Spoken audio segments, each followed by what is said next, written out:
उस समय मगध, आज का बिहार, पूरे भारत का सबसे शक्तिशाली राज्य माना जाता था।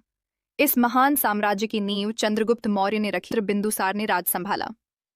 बिंदुसार के कई पुत्र थे, लेकिन उनमें से एक था अशोक। अशोक बचपन से ही बहुत साहसी, तेज दिमाग वाला और निडर स्वभाव का था। वह युद्ध कला, घुड़सवारी, तलवारबाजी और रणनीति बनाने में बहुत माहिर था। जब बिंदुसार की मृत्यु हुई, तब राजगद्दी के लिए संघर्ष हुआ।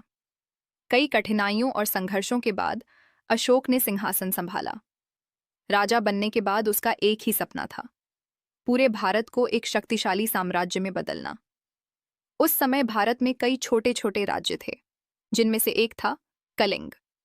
कलिंग एक बहुत समृद्ध, स्वतंत्र और शक्तिशाली राज्य था। वहां के लोग बहादुर थे और अपने राज्य की रक्षा के लिए जान देने को हमेशा तैयार रहते थे। भीषण युद्ध की शुरुआत जब मौर्य सेना कलिंग की सीमा पर पहुंची, तो दोनों तरफ से युद्ध की तैयारियां शुरू हो गईं। अशोक की सेना बहुत बड़ी और शक्तिशाली थी। उसमें हजारों सैनिक, घुड़सवार, रथ और युद्ध हाथी शामिल थे और उस पर विजय प्राप्त कर ली। विजय के बाद का दृश्य, युद्ध खत्म हो गया था। अशोक जीत चुका था। चारों तरफ सिर्फ दर्द और विनाश था। जमीन पर घायल सैनिक पड़े थे, बहुत से लोग मर चुके थे। यही वह पल था जब अशोक के जीवन में सबसे बड़ा बदलाव आया। उसने तय किया कि अब वह कभी किसी पर हमला नहीं करेगा। उसने युद्ध और हिंसा का रास्ता छोड़ने का निर्णय लिया।